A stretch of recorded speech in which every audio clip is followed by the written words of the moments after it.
இன்னைக்கு நம்ம வீடியோவில் நம்ம எல்லாருக்கும் தெரிஞ்ச ரொம்பவே பரிச்சயமான ஒரு எளிமையான திக்கரை பற்றி தான் பார்க்க போகிறோம்.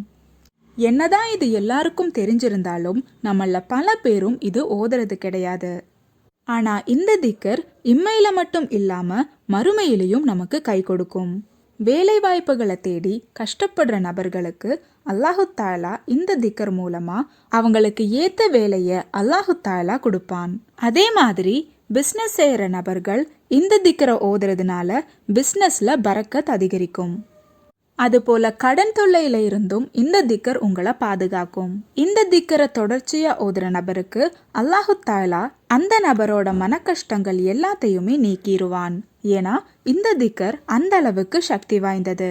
ஒரு முறை ஆயிஷா பீவி ரலியல்லாஹு தாலா அன்ஹா அவர்களிடம் ஒரு பெண்மணி வந்து தன்னோட கணவர் ரொம்பவே கஷ்டத்துல இருக்காருன்னும் அவர் எப்பெல்லாம் வீட்டுக்குள்ள வராரோ அப்போல்லாம் அவங்க முகம் ரொம்பவே வாடி இருக்கும்னு வருத்தத்தோட முறையிடுறாங்க.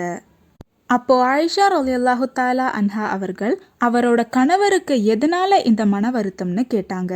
அப்போ அந்த பெண்மணி அவரோட தொழில பறக்கத் இல்லாததுனால அவர் பொருளாதார ரீதியா ரொம்பவே சோர்வடைஞ்சிட்டாருன்னும் அதனால அவருக்கு மன கஷ்டம் அதிகமாயிருச்சுன்னு சொல்றாங்க.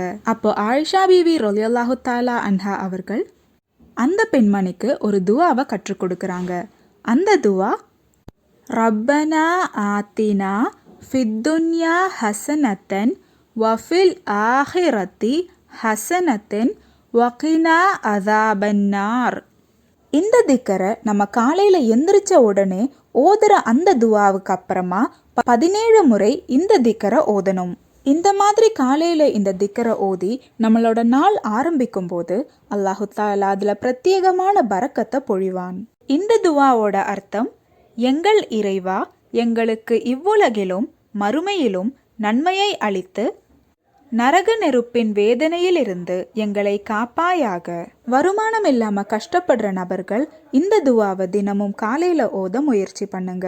இன்ஷா அல்லாஹ் நிச்சயமா உங்க வாழ்க்கையில ஒரு நல்ல மாற்றம் ஏற்படும். அல்லாஹு தாலா அதுக்கு தௌஃபீக் செய்வானாக. ஆமீன்.